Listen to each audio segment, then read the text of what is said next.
Apa bedanya jihad harta dengan infak harta, sedekah harta? Beda. Kalau sedekah harta, infak harta, jumlah yang kita keluarkan tidak terasa. Tapi kalau jihad dengan harta, itu harus terasa yang kita keluarkan.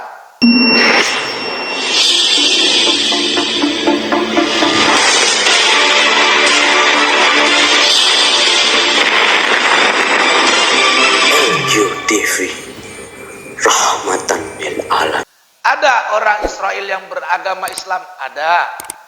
Ada orang Israel beragama Nasrani, banyak. Jadi supaya bisa kita pisahkan dan kita bedakan.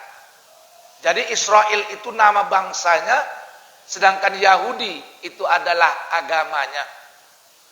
Kata Allah dalam Al-Quran, walan tardo angkal Yahudu walan Nasoro hatta tattabi'a millatahum. Sesungguhnya orang-orang Yahudi dan Nasrani itu tidak akan pernah redha kepadamu sampai engkau ikut agama mereka. Jadi sampai dunia kiamat memang musuh. Kenapa? Mereka ingin menjahudikan kita dan mereka Nasrani ingin menasranikan kita. Itu bedanya. Ya. Nah, maka kita harus berjihad. Di dalam surat As-Saff Allah terangkan bahwa jihad itu wa tujahiduna fisabilillahi bi amwalikum wa anfusikum. Jihad itu yang pertama dengan harta. Bi amwalikum wa anfusikum. Jadi ada dua macam jihad, Bunda. Apa arti jihad? Berjuang. Jihad fisabilillah maknanya berjuang di jalan Allah, berperang di jalan Allah. Itulah maksudnya jihad fisabilillah. Bersungguh-sungguh di jalan Allah. Ada berapa macam jihad? Ada dua macam di dalam Al-Quran. Yang pertama jihad dengan harta. Harta dulu. Yang kedua baru jihad dengan diri. Saudara kita yang di Palestina saat ini sedang berjihad dengan diri mereka. Mereka berjihad dengan darah mereka, dengan keringat mereka, dengan air mata mereka. Bahkan mereka berjihad dengan jiwa dan raga mereka. Kalau orang berjihad matinya mati syahid. Dunia akhirat. Karena syahid ada tiga. Syahid dunia akhirat, syahid dunia, dan syahid akhirat. Adapun orang yang berperang di jalan Allah, gugur mereka. Mereka itu adalah orang-orang yang mati syahid dunia dan akhirat. Untuk orang-orang yang mati dalam syahid dunia akhirat ini maka fardu kifayahnya cuma satu saja, yaitu cuma dikuburkan, Bu. Jadi orang-orang yang mati di Palestina itu, ya, seandainya tidak didapat jenazahnya atau didapat jenazahnya pun, mereka yang gugur dalam peperangan itu, maka mereka itu jenazahnya hanya wajib dikuburkan saja. Tidak ada fardu kifayah memandikannya. Tidak ada fardu kifayah mengkafaninya. Tidak ada fardu kifayah mensolatkannya. Fardu kifayah bagi orang yang mati jihad fisabilillah, mati syahid dunia akhirat, fardu kifayahnya cuma satu. Dikuburkan saja beserta dengan pakaiannya yang dipakainya ketika gugur itu, Bu. Jadi pakaiannya berdarah, sama pakaian yang berdarah itu, sorbannya berdarah, dikuburkan bersama korban, sorbannya itulah dia ke dalam kubur. Nah, ya. Lalu kita bisakah berjihad seperti mereka? Bisa. Kita berjihad untuk mereka. kita berjihad di jalan Allah untuk mereka.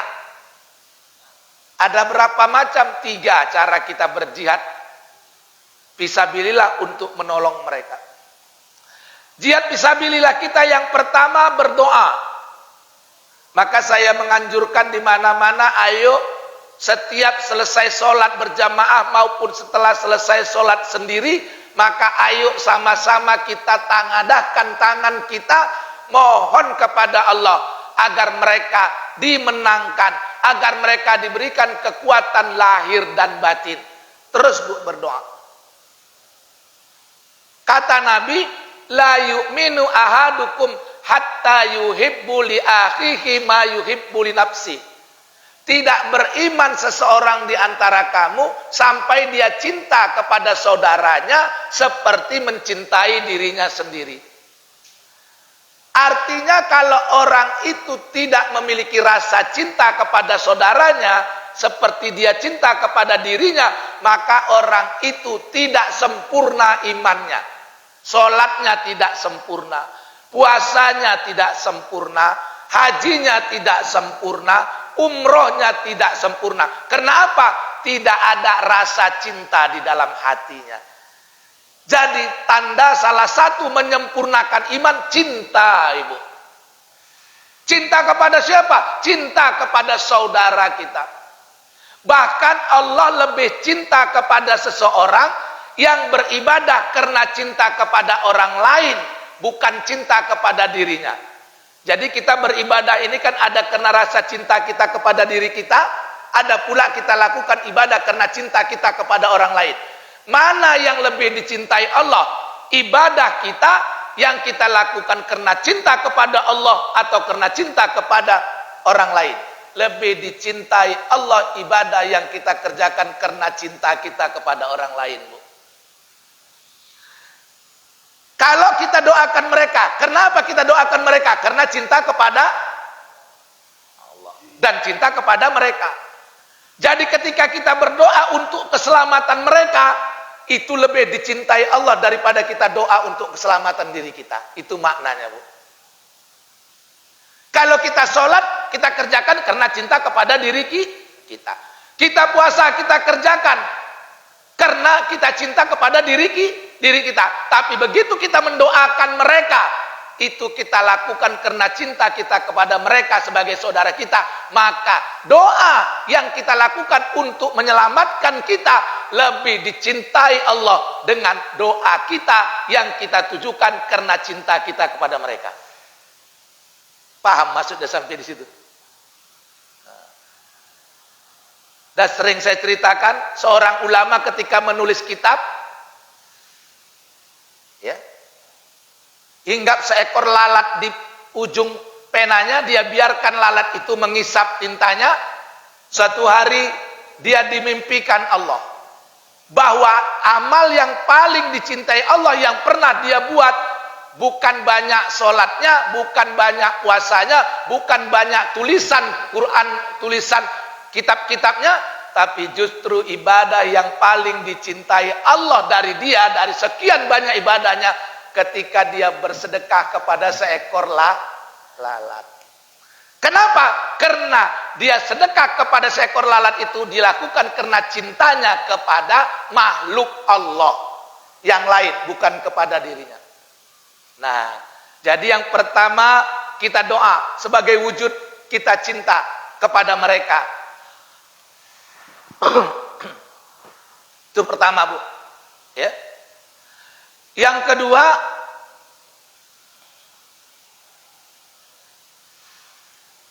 mari kita jihad kepada mereka dengan amwal. Sesuai kata Allah dalam Al-Quran tadi. Wa tujahiduna fi sabilillahi bi amwalikum. Hendaklah kamu berjihad di jalan Allah dengan harta, Bu. Jadi makanya kami himbau kepada ibu-ibu semua, ayo, nggak usah hari ini kepada saya, boleh ibu kumpul tapi jangan kasih sama saya, silakan. Nanti kalau dari kumpul uangnya serahkan ke lembaga yang kredibel, lembaga yang memang betul-betul tepat sasaran. Karena dalam keadaan kayak gini ada juga orang-orang yang menangguh ikan di air keruh. Ya, hati-hati juga. Jangan karena dermawan ibu, nanti asal di media sosial ada nomor rekening, terus ibu transfer ke sana. Teliti dulu. Kita memang harus berjihad dengan harta. Yang pertama juga dengan cerdas. Lihat, karena ada juga orang-orang yang memanfaatkan situasi ini untuk keuntungan pribadi dan kelompok tertentu. Sampai-sampai juga bisa jadi orang Israel sendiri mereka membuat nomor-nomor rekening palsu yang untuk mereka dananya mengatasnamakan bantuan untuk Palestina, mengambil duit umat Islam untuk kepentingan Zionis Israel. Nah, itu hati-hati ya Bu ya. Tapi saya tetap menganjurkan, ayo kita berjihad kepada mereka. Apa bedanya jihad harta dengan infak harta, sedekah harta? Beda. Kalau sedekah harta, infak harta, jumlah yang kita keluarkan tidak terasa. Tapi kalau jihad dengan harta, itu harus terasa yang kita keluarkan. Nah, itu bedanya. Contoh kalau sedekah, seminggu sedekah 5.000, 10.000 itu kan nggak terasa Bu. Itu namanya sedekah. Infak, setiap hari 5.000, setiap hari 5.000, itu nggak terasa. Itu namanya sedekah infak yang kita keluarkan nggak terasa. Yang namanya jihad dengan harta harus terasa. Maksudnya terasa kepada kita begitu dikeluarkan. Artinya jumlahnya haruslah lebih banyak daripada infak dan sedekah. Itu dia. Jadi saya bilang kalau kayak kami Ustadz, saya bilang kalau jihad dengan hartanya untuk Palestina cuma 100-200 ribu, maaf ya, berarti kita tidak cinta sama mereka. Kalau ustadz yang sudah berani mengajak orang, ya harus di atas 500 ribu, harus, atau di atas 5 juta. Tapi kalau ustadz yang sudah berani mengajak orang, justru kadang-kadang dia sendiri nggak keluar uangnya. Ini juga lebih parah lagi. Ya. Jadi saya bilang, ayo para ustadz, kita udah ngajak orang nih. Orang udah mau kita seru. Lah kita. Jadi sama kayak ibu-ibu. Berapa yang terasa? Relatif. Mungkin Bu Ida, mana Bu Ida lagi keluar. Mungkin Bu Ida baru terasa sama dia kalau mengeluarkan hartanya itu mungkin 500 ribu. 500 ribu lah. Ada ibu yang lain, saya baru terasa kalau 200 ribu, silakan 200 ribu.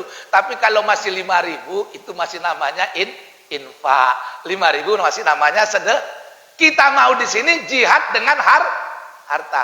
Bukan infak dengan harta, bukan infak harta, bukan. Mereka nggak butuh infak kita. Mereka nggak butuh sedekah kita. Mereka butuh jihad harta kita. Betul? Jihadnya. Jadi agak terasa lah. Saya rasa kalau kita misalnya mau berjihad di sini, ya paling sedikit misalnya, relatif lah. Saya 50 ribu udah terasa Ustaz. 50. Saya 100 Ustaz, baru terasa 100. Tapi kalau baru 5 ribu, saya infak juga 5 ribu. Infak, bukan salah, tapi yang namanya jihad harus terasa dia. Itu bedanya sedekah dengan dengan jihad. Nah ya, itu dia. Baik. Yang kedua, kita berdonasi, berjihad. Yang ketiga, Bunda, cara kita berjihad menolong saudara kita di sana, boikot produk-produk Israel. Jangan pakai lagi. Saya seminggu yang lalu kira-kira belanja, karena kalau belanja biasanya belanja perlengkapan rumah tangga itu saya, kalau istri belanja yang untuk dimakan. Kalau sabun-sabun, sampo itu memang senang saya yang belanja. Biasanya pakai Pepsodent. Karena Pepsodent itu produk Unilever Yahudi, maka saya tak pakai lagi Pepsodent. Biasanya pakai sabun Lifebuoy.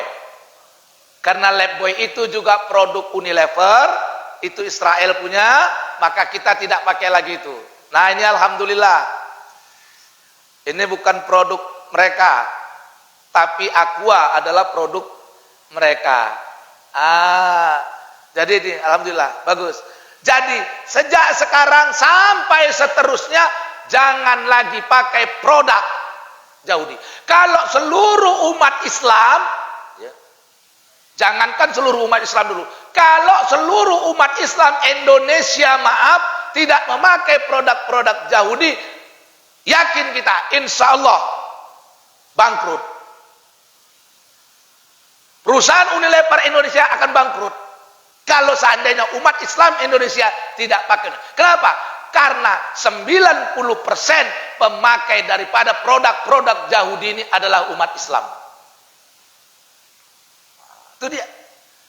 Kita benci kepada mereka, tunjukkan, jangan pakai produknya. Ibu saja kalau nggak suka sama orang, Bu, jangankan menerima pemberiannya, nengok mukanya aja malas. Tapi jangan pula sampai kayak gitu ya. Ini kira-kira kita kalau udah nggak suka sama orang, jangankan barangnya kita mau pakai, lewat rumahnya pun kita nggak mau nengok.